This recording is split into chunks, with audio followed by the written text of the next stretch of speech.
Yep, the payload can skip checkpoints. This was posted in my Discord server, showcasing a quick play game where the payload seemingly ignored a checkpoint. With help from the community, we found a way to reproduce this glitch on multiple maps with some interesting side effects. So what's going on? Let's take a look. Although the payload is represented by a big bulky model, it's actually just a singular point in space. For example, the Blizzard World payload is really this point down here. This point is constrained to a path stretching through the map, and attackers can push the payload forward along the path by standing near it. There are various nodes along the path that are triggered when the point moves through them, such as checkpoints. Normally when a payload passes through a checkpoint, it becomes captured, but there's an interesting edge case where it doesn't. If attacking players do not touch the payload for 10 seconds, it begins rolling backward along the path, and this mechanic is the key to skipping checkpoints. If the payload is stopped directly on top of a checkpoint, left idle for 10 seconds to start rolling backward, and then pushed at the exact same time, it passes through the checkpoint without capturing it. It's unknown why this happens, but in practice it should be a rare occurrence. It requires a pixel-perfect setup to place the payload directly on the checkpoint, and tick-perfect timing to touch the payload the same tick it begins rolling backward. So now that we've skipped a checkpoint, what actually happens? There are a few consequences of this bug ranging from mildly annoying to completely disastrous. The first thing you'll notice is no extra time is added to the match timer. Ordinarily, the first checkpoint adds 3 minutes to the timer, while the second checkpoint adds 2 minutes to the timer. In competitive play, these values are reduced by 30 seconds, adding 2 minutes 30 seconds and 1 minute 30 seconds respectively. On hybrid maps like Blizzard World, the checkpoint is the second checkpoint. We should be given 2 minutes when capturing this point, but of course if you skip it, you get nothing. In competitive, you also won't score a point for passing the checkpoint since it remains uncaptured. This has some interesting implications when it comes to determining which team wins at the end of the game, but I'll get more into that later. A more immediate issue is that team spawns do not change. Normally when a checkpoint is captured, spawn rooms are moved further along the map to keep team fights centered around the objective. Skipping over a checkpoint results in no change, leaving the old spawn rooms active. So if you're on the attacking team, you'll have to walk a marathon to get back to the payload.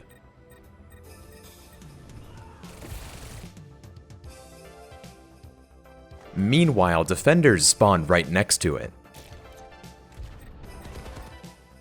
Even if you go against the odds and push all the way to the end of the map, there's one final problem.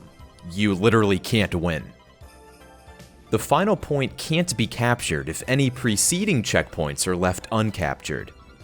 This also applies to regular checkpoints, meaning you can't capture the second checkpoint if you skip over the first checkpoint. It's likely that this is global objective logic that applies to every game mode, including Payload. This just means that future objectives remain locked until the objective before it is captured. And if either objective is skipped over, the final point remains locked. So what now? Is there anything we can do to get out of this bad state? In most situations, yes. If you let the payload roll backward toward the checkpoint, you can push it back through to capture it. This isn't always possible to do, since some maps have gates that close behind the payload, preventing it from rolling back to the checkpoint. When the payload is able to roll back to a skipped checkpoint, recapturing it does make everything go back to normal. Unless you're in competitive. Skipping checkpoints in competitive causes an interesting desynchronization between the payload's recorded distance and its actual distance. For example, watch how the attacking team suddenly wins despite not reaching the goal marker. Why does this happen?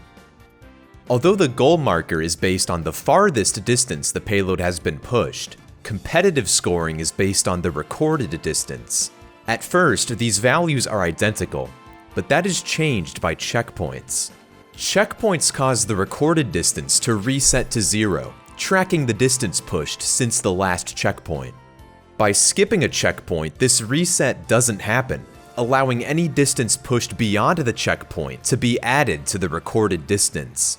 When you allow the payload to roll back and recapture the checkpoint, the extra distance you already pushed will not be recorded again.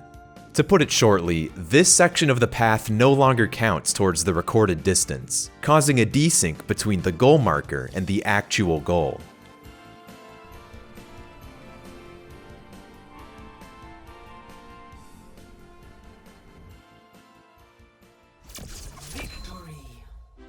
I mentioned earlier that there are nodes other than checkpoints along the payload path.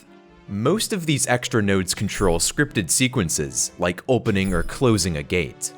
These can be skipped over as well. It's just harder to notice when this happens since these nodes are invisible. On Junkertown, for example, the opening of this gate is handled by the checkpoint. Further ahead, however, there's another node that closes the gate. Performing the same pixel-perfect, tick-perfect trick we use on checkpoints, we can bypass this node without ever activating it. This keeps the gate open permanently unless you allow the payload to roll back through the node. The same can be done here on Dorado.